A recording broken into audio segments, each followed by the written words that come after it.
Oh, hey guys, Darin Garman here. I want to welcome you again to another trip to the home office, and I want to go over a couple of things with you. And this will be a video email that goes out to all groups today, and it has to do with monthly reporting on the properties that you own. And this is actually applicable no matter if you own the property, you manage the property yourself, or you have somebody manage it and oversee it for you. Okay. Well, let me tell you what a lot of my clients do, and what a lot of my customers start doing. And when I catch them doing it, I have to say, oh, wait a minute, here you want to reconsider that. And sometimes they find out the hard way.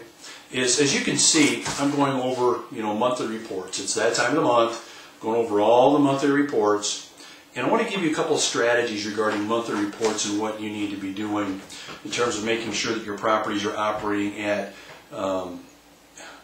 really on as full throttle as they possibly can at all times. All right. First of all, when you get your reports, or when you get things put together, if you manage the property yourself, you want to be looking at those reports as soon as you can once you've got them in your hands. You don't want to be waiting to. Let me tell you what some people do. So usually the management reports. So the folks that I have doing all of the what I call the ground zero management for me, they do the showings and they deal with the tenants and the repairs and the maintenance and all the issues. They usually don't get reports to me until like about the 13th or 14th of the month, and sometimes it's the 15th of the month. Okay, because by the time you get done and you get done with the month before and get everything processed and get everything done, it usually takes that long. Okay, and what a lot of people do is they'll get that report on the 15th of the month, and then they'll throw it in a pile on their desk or somewhere else. It'll sit there for a week, sometimes 2 weeks, and they finally get around to looking at it. Then they take maybe another 3 or 4 days to go over it, and by the time you're done, almost a month and a half has already gone by. And remember, when you get the information, it's already 2 to 3 weeks old. So a lot of times what happens is you get the information, and you could already be a month and a half, going on 2 months behind on what you're seeing here. Well, that's the wrong time to find out if there's a problem going on or not. Okay, because remember, management companies, even when you oversee what they do, they're in the business of babysitting. They're not in the business of making sure your profits are profiting and doing as well as they possibly can. They're in the business of babysitting, which means basically dealing with the day-to-day things, emergencies, problems, processes of managing a property. Now, they have your best interest in mind, and they're going to be looking out for you, but is it their job to make sure you're fully aware every day of what's going on? No, it's not.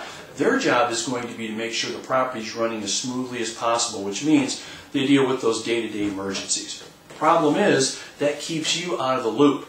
So that's why when you get these reports, I'm not saying you run out to your mailbox, you sprint to the house, you tear them open, and you get the magnifying glass out. I'm not saying that.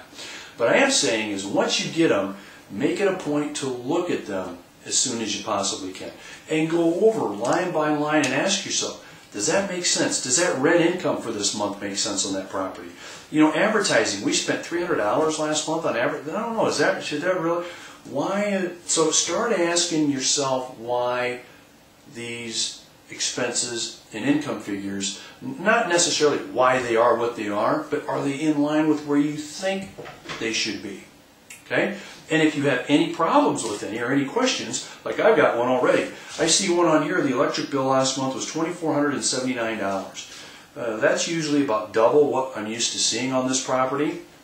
I'm going to be asking why that's the case. And more than likely they've got a perfectly good explanation, but they don't tell me why that's the case in the report, which is why you've got to check these things out yourself. Hopefully as soon as you get the report, and I recommend you do it as soon as you get the reports. Okay, so that's like strategy number one when it comes to the paperwork report stuff. You got to make sure you do. All right, the other thing is this. Make sure that you request from your management folks and you request from yourself if you're managing your own property yourself. Make sure that you request an update on how everything is going in terms of occupancy, in terms of any issues, and in terms of how many showings you've had once every 2 weeks. Okay, once every 2 weeks. So, as my investment partners know, and the folks that are involved with me know, that I get information from management information every 2 weeks, not once a month. Because once again, you wait a month, it's too old by that time. If we're having a problem getting an apartment property filled up with good tenants, I want to know about it now. I don't want to know about it 3 or 4 weeks from now. Okay? If we're having issues with tenants at a property, they're not paying rent on time, or there's something going on, once again, I want to know about it now. I don't want to wait 3 weeks until I get the report to find out that that's the case. So I request my management folks, once every 2 weeks, send me, and they send it to me over email, basically a report of, here's how many units we've got occupied, here's what we're doing to get them occupied if there's any vacancies, here's how many calls we've had on them, here's how many showings we've had on them, and here's what they've said about them. Very, very important to do, because you want to be kept up to date as close to real time as you possibly can.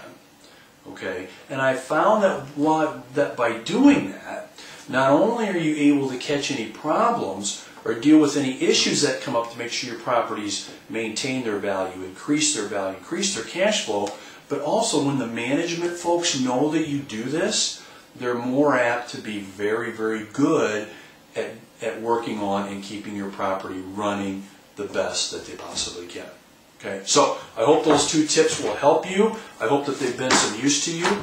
Use them often, and profit from them.